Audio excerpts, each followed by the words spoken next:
little bit of everything, family. I hope everybody's having a wonderful day. I hope everybody's having a good, and if you guys are in your summer era, I hope you guys are having a good summer.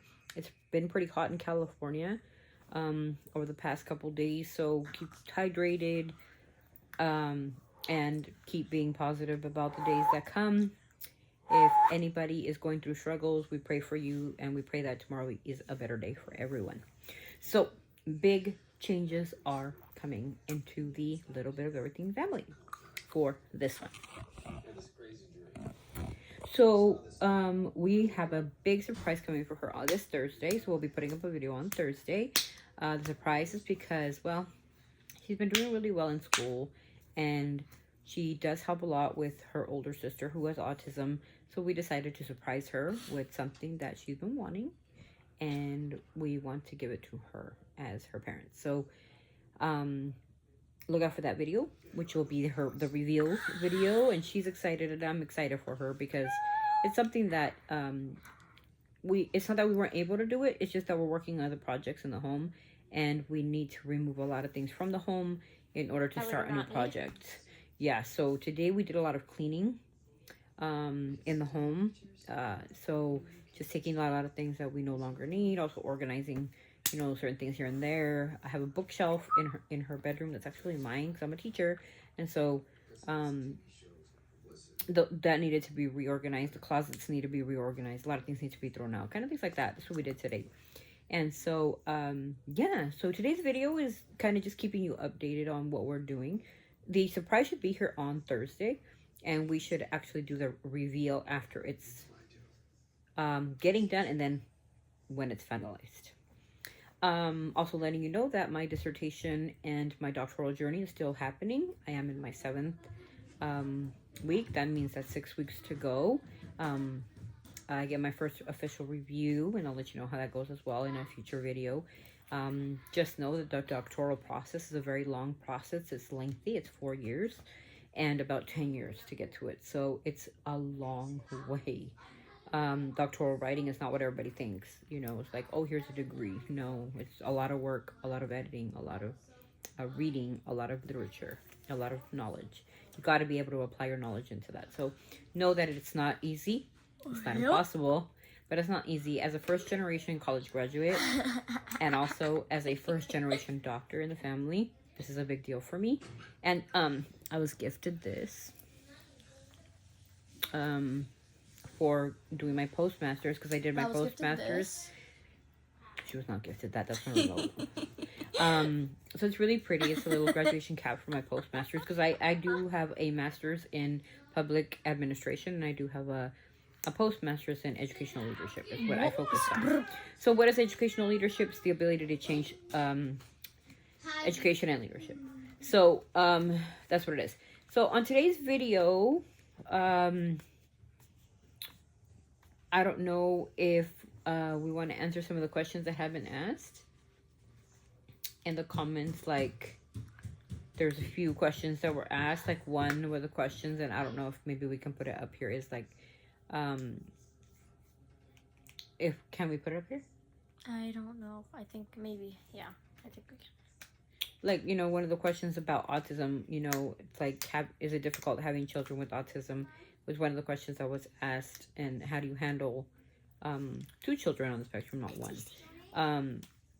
It takes a lot of hard work, and it does take a whole entire village. It means it takes our entire family to answer that question. I'll post up the question up here.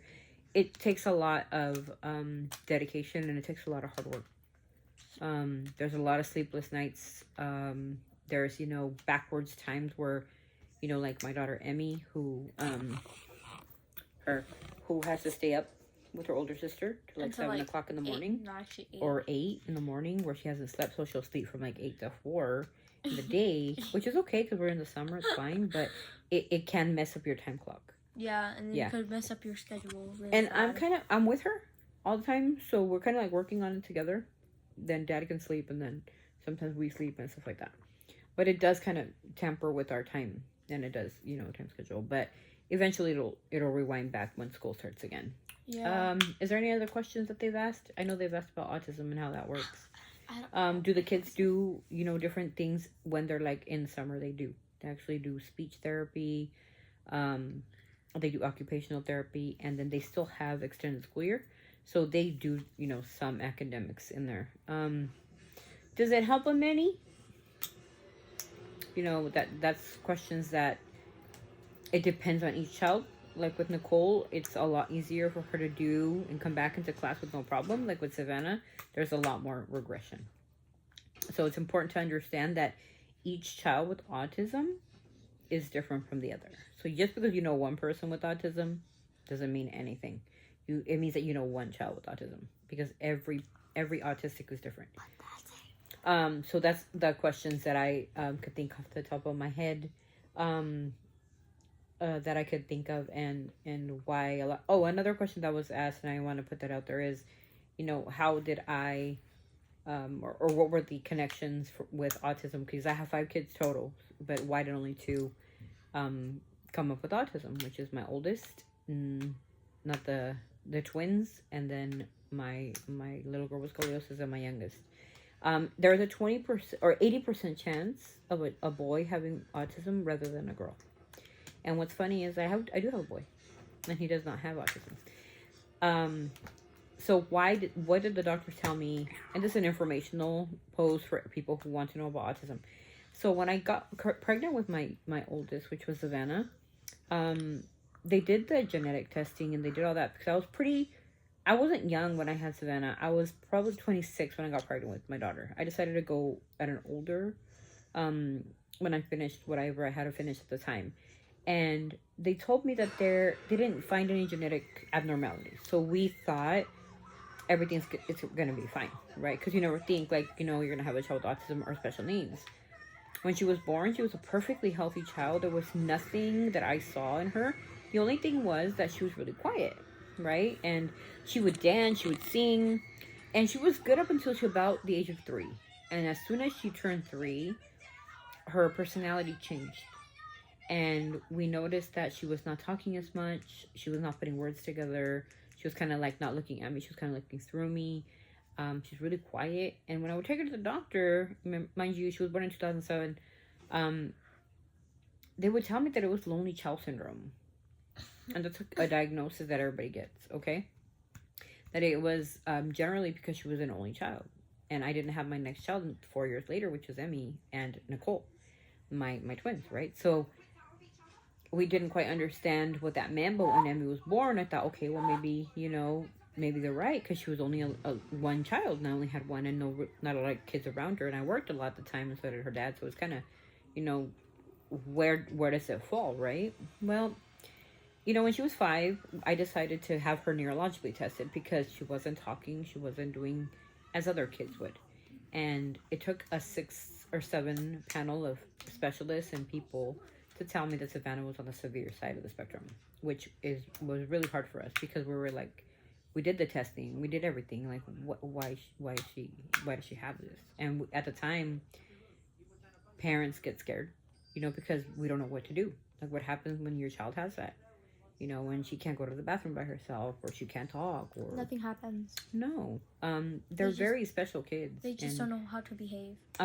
It's behavioral more than anything, is what Emmy's trying to say. Emmy's trying to say it's behavioral. A lot of it's behavioral. Stuff like that. So, I don't want to hug the camera. So, it became a behavioral thing with my daughter, and so she can't go to the bathroom still. She's gonna be 17. She still can't use the restroom by herself, and she still needs help taking a shower and stuff like that. So we have a personnel come in and help do that. With Nicole, the Emmy was born, as you can tell. Emmy is completely normal. She's a twin with my other daughter, Nicole. Nicole has autism. Now, Nicole was born a little bit smaller. So she was born A year after me. They're called Irish twins, because Emmy was born first, and 6 months later, Nicole was born. You do the math. It's weird, but I got pregnant right away with Nikki, but she was born really early. So they're kind of born in the same year, and they're the same age at the same time. So they're called Irish twins. Now, why did Emmy get autism and Nicole did?